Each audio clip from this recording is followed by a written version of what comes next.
السلام عليكم ورحمة الله وبركاته. يا أهلا وسهلا. ازيكم يا بنات؟ عاملين ايه؟ يا رب تكونوا بخير. لو أول مرة تشوفيني، أنا شيماء ودي قناتي، أتمنى تشتركي فيها. وما تنسيش كمان تاخدي جولة في القناة، إن شاء الله هتلاقي فيها حاجات تفيدك وتعجبك. بس قبل ما نبدأ، اللهم صلي وسلم وبارك على سيدنا محمد. النهاردة بقى هنعمل مع بعض شاورمة الفراخ اللي الكل بيحبها وبيتجنن عليها من بره، وبندفع فيها مبالغ قد كده. وهنعرف كمان مع بعض كل اسرارها هي والتوميه. بالنسبه للتتبيله، احنا بنحتاج نص كوبايه زبادي، وده مهم علشان اللحم بتاع الفراخ يكون طري، ومعلقتين كبار بهارات شاورمه فراخ، ونص معلقه ملح، وربع معلقه فلفل، وليمونه كامله. وبنحتاج كمان الفراخ تكون متقطعه لشرايح رفيعه جدا، وتكون كمان ما فيهاش اي سوائل، يعني نكون مصفيينها كويس قوي من الميه. وكمان معلقتين خل ومعلقتين زيت، وحوالي معلقه او معلقتين كاتشب.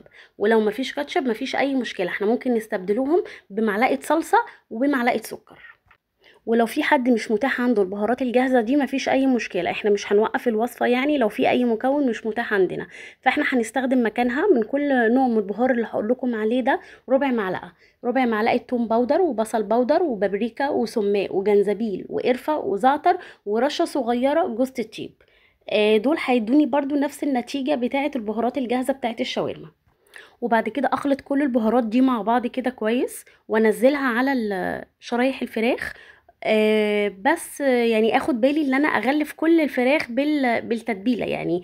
سواء كان بمعلقه او بايدك كده، احنا كلنا اكيد يعني ايدينا بتبقى نظيفه في البيت يعني، وده اكل الاهل بيتنا. فمفيش مشكله ان احنا نستخدمه ايدينا، ان احنا نخلي التتبيله تغلف كل قطع الفراخ. انا ما عنديش مشكله خالص بصراحه ان انا اتبلها من قبليها بساعه مثلا او ساعه ونص. في ناس بتحب بتتبلها من قبليها بليله كامله.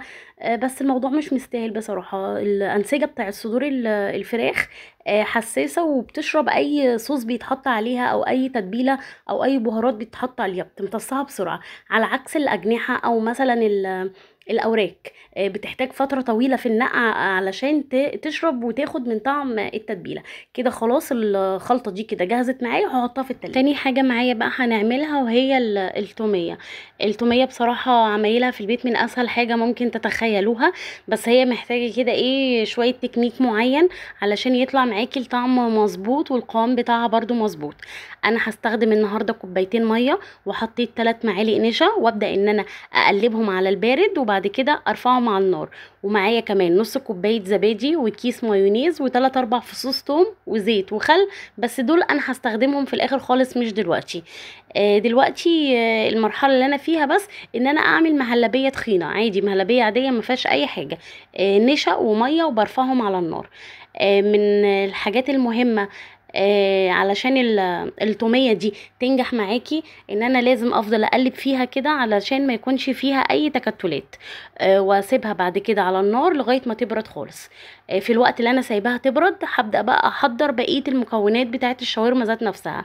معايا بصلتين هقطعهم شرايح رفيع كده، ومعايا طماطمايه برضو جامده هقطعها شرايح، واهم حاجه اشيل منها القلب بتاعها اللي هو البذر والميه اللي جوه. ومعايا قرن فلفل اخضر، ومعايا شريحه من الفلفل الالوان برضو مقطعاها بالطول. شايفين كده هي كده بدأت تبرد معايا، بس الجو حر مش مساعدها ان هي تبرد بسرعة، فانا بصراحة فضيتها في طبق وحطيتها في التلاجة. ما ينفعش ان انا اشتغل في الشاورما وهي سخنة، لو سخنة هتسيح معايا ومش هتديني القوام بتاع الشاورما. انزل عليها بقى نص كوباية الزبادي، وهنزل عليها كمان كيس المايونيز، وهنزل معلقتين 3 زيت، ومعلقتين خل. اما بالنسبه بقى للثوم فدي على حسب انتي بتحبي طعم الثوم فيها ظاهر لغايه فين. في ناس بيحبوا طعم الثوم يبقى واضح وظاهر قوي، وفي ناس لا. ونفس الكلام برضو في الخل، في حد بيحبها تبقى لاذعه بالزياده، وفي حد لا بيحبها معقوله يعني.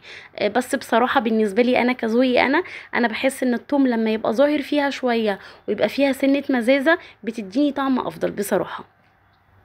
وابدا ان انا اضرب فيها كده لغايه ما القوام بتاعها كله يبقى ناعم مع بعض. انا لقيتها هنا تخينه شويه، كنت يعني المفروض احط لها شويه لبن، بس انا ما عنديش شويه لبن، وكانت هي دي بقيه الزباديه، يعني لبن او زبادي. بس زي ما قلت لكم الدنيا ما بتقفش عند حاجه معينه، والوصفه بتبوظ من غيرها يعني. حطيت لها شويه ميه، مفيش اي مشاكل. شايفين القوام بتاعها عامل ازاي؟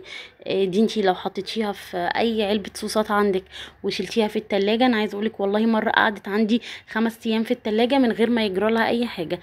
بس اهم حاجه لو تلاحظوا المعلقه اللي انا حطاها على الرخامه دي، انا كنت بقلب بيها ودقت بيها، فما ينفعش ان انا ارجعها تاني عشان لو سبتها في التلاجة ما تبصي معايا.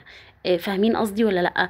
يعني الحاجه طالما انتي عايزه تشيليها في التلاجة، يبقى ما ينفعش تدخلي فيها اي معلقه مبلوله او مكان اي حاجه تانية. لازم المعلقه اللي بتستخدميها تكون ناشفه. شايفين القوام بتاعها ناعم ازاي وكريمي، ولونها ابيض خالص، وفاتحه ازاي. انا عايزه اقول لكم ان هي كمان لما تقعد شويه هتمسك عن كده حبه، بس مش كتير يعني. هو ده كده قوامها مظبوط. جربوا التوميه بالنشا، فظيعه بصراحه ورهيبه، وبتديني الطعم بتاع بره بالظبط، على عكس التوميه اللي بتتعمل بالبطاطس وناس كمان بتعمل توميه ان هم بيحطوا لها زيت كتير قوي. بس هي كده لا، بتطلع مظبوطه وبتطلع تمام. هبدأ بقى ان انا اجيب الجريل بتاعي، وحطيت فيه شوية زيت، وانزل فيه شرايح الفراخ كده زي ما انتوا شايفين، من غير ما اقلب فيها خالص ولا حركها من مكانها خالص.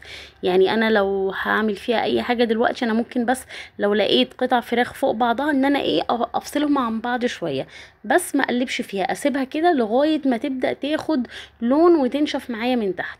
في الوقت ده انا كنت حطيت بطاطس على النار عشان احمرها. شايفين انا مش عايزة برضو لغاية اللحظة دي ان انا احط فيها ايدي واقلبها، اجيب اللي فوق تحت واللي تحت فوق، لا، انا سايباها لغايه ما تحت تبدا تاخد لون براحتها. خلاص كده هي كده يعني تقريبا كانت نشفت من تحت، وبدات ان انا اقلبها، وهبدا انزل الخضار بتاعها. اول حاجه بنزله البصل، لان البصل بياخد وقت شويه في السوى. انا مش عايزه اسويه لدرجه السوى الكامل ويتهري مني، لا، انا عايزاه برضو يكون ايه لما اجي اكله في الساندوتش كده، احس ان في قرشه منه كده وانا باكله باينه في الساندوتش. ويعني اديله تقلبتين 3 كده على النار، دقيقتين مثلا، وبعد كده ابدا انزل الخضار واحدة واحدة. يعني الأول خالص الفلفل، وبعدين في الآخر خالص الطماطم، عشان الطماطم بتستوي بسرعة زي ما انتوا عارفين. وفي الآخر حطيت رشة بقدونس وطفيت عليها النار. نيجي بقى للساندوتش ذات نفسه. زي ما انتوا شايفين كده، أنا بتنيه الجزء اللي قدام اللي بيبقى قريب مني، بتنيه شوية علشان يبقى الطبقة تخينة شوية. لما اجي احط الشاورما بالصوص اللي فيها، واجي احط التومية، العيش ما يبشننش مني ويتقطع معايا لما اجي ارجعها تاني على النار. يعني بيكون زي طبقتين كده فوق بعض، عشان يخلي الساندوتش الجزء ده يتحمل معايا السوائل اللي هتبقى موجودة. بصوا انا هعمل معاكم 4 سندوتشات دلوقتي، وهوريكم كده ازاي. يعني بصوا بتني الجزء اللي قدامي ده بالظبط على مرتين كده، وابدا احط التوميه، واحط الفراخ، واحط البطاطس والخيار المخلل ده كمان. ده خيار مخلل انا عاملاه بالطريقه السريعه، يعني عملته والله على طول برضو عشان خاطر السندوتشات دي.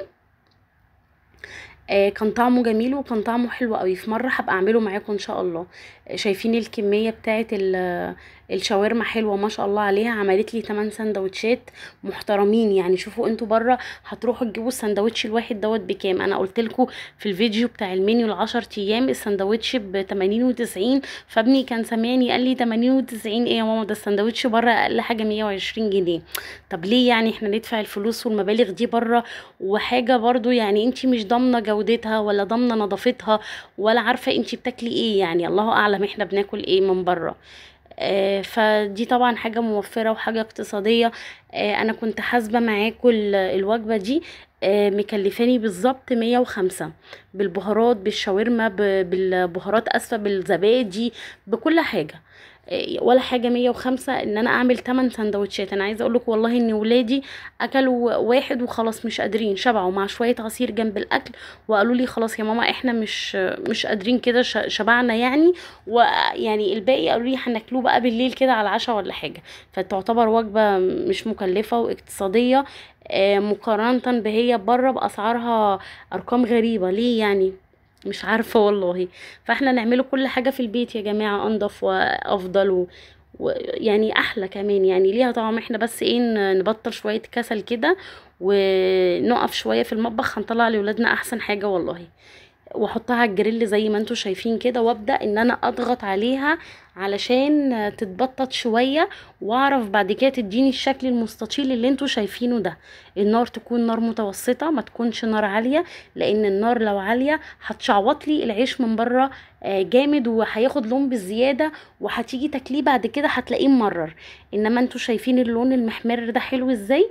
ده كده اخد قرمشه وبقى محرمش كده زي ما بيقولوا من بره، ومن جوه هتلاقيه سندوتش كده مليان صوص ومليان توميه ومليان الصوص بتاع الشاورما. يعني هتجربوه والله بامانه هيعجبكم. هو يعني انا لما اوريه لكم في الاخر هو شكله بيبان، يعني اعتقد الحاجه الحلوه بتبان كده. انا كل فيديو هقول لكم العين بتاكل قبل البق. الحاجه الحلوه بتبان من غير ما تدوقيها. جربوا الشاورما دي بجد مش هتندموا، اقتصادية جدا وموفرة جدا. شوفوا الولاد بيروحوا زي ما قلت لكم بيجيبوا البوكس ده من بره، بيبقى مقطعينه قطع صغيرة كده. بكام البوكس ده من بره؟ ليه يعني ليه ادفع 700 و800 جنيه؟ ما انا اعمله في البيت وما اعرفش. يعني نبطل كسل شوية. نبطل كسل شوية ونعمل الحاجات اللي الولاد بيحبوها. بصوا هي كده خلاص اخدت السوا بتاعها المظبوط. النار متوسطه. بصوا من جوه الصوصات جوه عامله ازاي. زي ما قلت لكم نار متوسطه. اسيبها على اول وش شويه، وابدا ان انا اضغط عليها كده بايدي او باي حاجه لغايه ما تاخد التبطيطه دي، واقلبها على الناحيه التانية هتديني الشكل الاسطواني بتاع الشاورما الجاهزه من بره. شايفين شكلها من بره حلو ازاي وعامله ازاي؟